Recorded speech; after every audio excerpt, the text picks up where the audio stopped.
আসসালামু আলাইকুম, সবাই কেমন আছেন? কি অবস্থা সবার? গরম তো পড়তেছে উড়াদুরা, অ্যালার্জিও হইতেছে উড়াদুরা।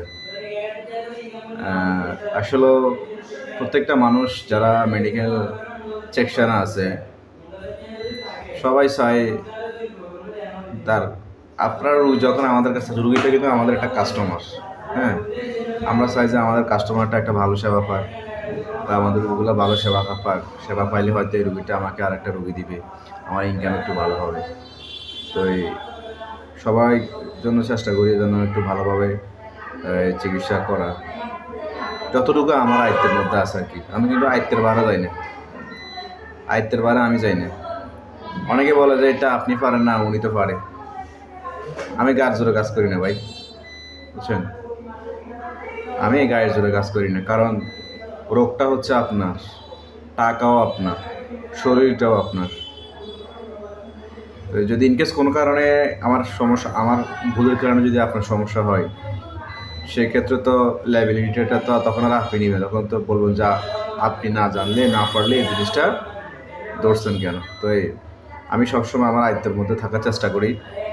যে কোনো আমার সমস্যা, আমার কাছে সমস্যা নিয়ে রুগী আসুক, সমস্যা নেই। আর ব্লাড পরীক্ষা নিয়ে ইনশাল্লাহ কোনো সমস্যা হবে না। যারা ব্লাড টেস্ট করতে চান, যে কোনো ধরনের ব্লাড টেস্ট, হরমোন টেস্ট হোক, সেরোলজিক্যাল হোক, বায়োকেমিক্যাল হোক, যে কোনো টেস্ট আপনার করতে চান, আমার কাছে আসবেন, আমার দোকানে আসেন বা আমার অফিসে আসেন। ইনশাল্লাহ যতটুকু সম্ভব কমে রাখার চেষ্টা করবো আর কি, বুঝছেন? তো বিশেষ করে আমি মূলত হচ্ছে যাই অ্যালার্জি নিয়ে একটু বেশি কথাবার্তা বলি। অ্যালার্জি নিয়ে একটু মানে হচ্ছে আমার পছন্দের বিষয়টা হচ্ছে অ্যালার্জি, যে আমার অ্যালার্জি রোগের চিকিৎসা করতে আমার একটু ভালো লাগে আর কি। তো যারা অ্যালার্জি, ইনশাল্লাহ সফলতার সহিত এখন পর্যন্ত কোনো রোগী ফল্ট হয়নি। আশা করছি সবাই ভালো হবে, তবে একটু সময় সাপেক্ষ। অ্যালার্জি চিকিৎসা কিন্তু একটু সময় সাপেক্ষ, কারণ মানে আমাদের দেশে যত ধরনের অপচিকিৎসা আছে, সবচেয়ে বেশি অপচিকিৎসা হয় অ্যালার্জিতে। রুগীর কারণে হোক বা হচ্ছে আমরা যারা পল্লী চিকিৎসক আছি তাদের কারণে হোক, যে কোনো কারণে হোক, হ্যাঁ, মানে সবচেয়ে বেশি অপচিকিৎসা হয় আমাদের অ্যালার্জিতে। কারণ অ্যালার্জি এমন একটা রোগ, আপনি যখন ওই যে লজ্জাপতি গাছ আছে না, একটা বাড়ি দিয়েছেন, হাতে সুপ করে বসিয়ে দিয়েছে। তো অ্যালার্জিও সেম একটা রোগ। আপনি যখন একটা অ্যান্টিফাঙ্গাল খাচ্ছেন বা কোনো স্টেরয়েড দিচ্ছেন, তখন হয়তো অ্যালার্জিটা কিছুদিন আপনার শরীরে হয়তো মানে সেই সুপ্ত অবস্থা থাকে, আপনাকে বুঝতে দেয় না যে আমি আসলে আছি, কিন্তু সে কিন্তু গুপ্তচরের মধ্যে আপনার শরীরে সে বাসা বেঁধে আছে আর কি। তো এগুলা আপনারা চিকিৎসা করার সময় অবশ্যই খুব মানে ভেবে চিন্তে ওষুধগুলো খাবেন, কারণ এগুলো কিন্তু আপনার একদিন দুদিন, এক সপ্তাহ 10 দিন আপনার অ্যালার্জি ভালো হয় না। হ্যাঁ, এগুলো একটু একটু লেন্থি প্রসেস, একটু প্রক্রিয়ার মাধ্যমে আপনাকে শেষ করতে হয়।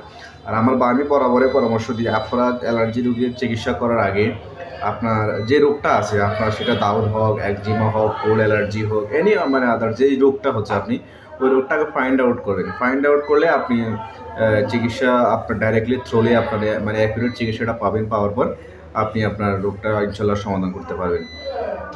আমাদের সমস্যা হয় কি, আমরা হয়তো দেখতেছি যে আমাদের অ্যালার্জি হয়েছে বা গাছ উগাইতেছে বা জোকা টোকা দাউদ একজিমা হচ্ছে, সেক্ষেত্রে আমরা আমাদের পার্শ্ববর্তী যে ফার্মেসিগুলো আছে ওখান থেকে দুই ডোজ 3 ডোজ বা একবেলা 2 বেলা 3 বেলা 3-4 দিন ওষুধ খাই, মোটামুটি সুস্থ থাকি। তখন আবার পরবর্তী দেখা দিলে আবার সমস্যা হয়, আবার দেখা দিলে আবার খাই, এবার ভালো থাকে। কিন্তু এক সময় যখন খাইতে খাইতে তখন আর মানে অ্যান্টিফাঙ্গাল আমার শরীরে এমনভাবে রেজিস্ট্যান্ট হয়েছে, এগুলো আর ধরুন কোনো কাজে করে না। তো এবার আমরা কি করি, সারা সব ওষুধ খাইলাম, কোনো ওষুধের কাজ করে না, আপনার দ্বারা কি হবে? তা আসলে ওষুধের দোষ না, দোষ হচ্ছে আমার আর আপনার, ঠিক আছে? আমাদের সিস্টেমের ভুল, আমরা অ্যালার্জি রোগ অনেক অপচয় করি, এগুলো আসলে কোনো মতে সম্ভব না। তো যারা অ্যালার্জি নিয়ে বিশেষ চিন্তায় আছেন, রোগ হচ্ছে যে আপনার সমস্যার সমাধান হচ্ছে না, তাদেরকে আমি পরামর্শ দিব আপনারা একজন ভালো চিকিৎসক দেখান, ব্লাড টেস্ট করেন, রোগ নিরূপণ করেন, তখন যা আপনি অবশ্যই ভালো একটা চিকিৎসা পাবেন। তো এটার বাইরে আর কোনো কিছু বলার নাই। সবাই দোয়া করবেন, সবাই স্বাস্থ্যের প্রতি খেয়াল রাখবেন। বিশেষ করে অ্যালার্জির বহিঃপ্রকাশটা গরমকালে একটু বেশি হয়, কারণ টাম আছে, অনেক গরম টরম আছে, বিভিন্ন স্যাঁতস্যাঁতে ভাব থাকে জামা কাপড় সাথে। তো এগুলা আপনারা খুব হাইজেনিক মেনটেন করে চলবেন। হ্যাঁ, এগুলো আর কি। আর কি বলবো, বলার মতো কোনো কিছু না। আর যাদের কোনো অ্যালার্জি বিষয়ে, কোনো ব্লাড টেস্ট পরীক্ষার বিষয়ে কোনো পরামর্শ নেওয়ার প্রয়োজন থাকে, আপনারা যারা পরিচিত আছেন তারা অবশ্যই দোকানে আসবেন। আর দোকানে না আসলে আমি সুগুনা ডায়াগনস্টিকে আছি, আটকপল্লী বাজার। একটাই আছে, ওখানে আসে যোগাযোগ করতে পারেন। আমি আমার সাধ্যমতো চেষ্টা করবো আপনাদেরকে সহযোগিতা করার জন্য। আসলে আপনারা হচ্ছে আমাদের, আমরা হচ্ছে আপনাদের। আপনাদেরকে ছাড়া আমরা কখনো হচ্ছে যাই নিজেকে স্বয়ংসম্পূর্ণ মনে করতে পারি না। একটা পরিবারের মধ্যে আপনার মা, বাবা, ভাই, বোন সবাই থাকে। সবাই মিলে একটা পরিবার। তো ঠিক একটা বিজনেস বা আমাদের এটা হচ্ছে যে আপনার সেবামূলক প্রতিষ্ঠান হলো বা সেবামূলক কাজ হলো, এটা কিন্তু ওভারঅল কিন্তু একটা বিজনেস সিস্টেমে পড়ে।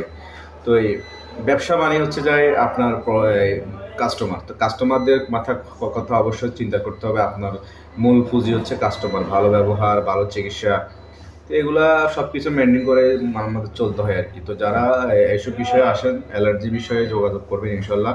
আমি আমার সাধ্যমতো চেষ্টা করবো আপনাদের সহযোগিতা করার জন্য।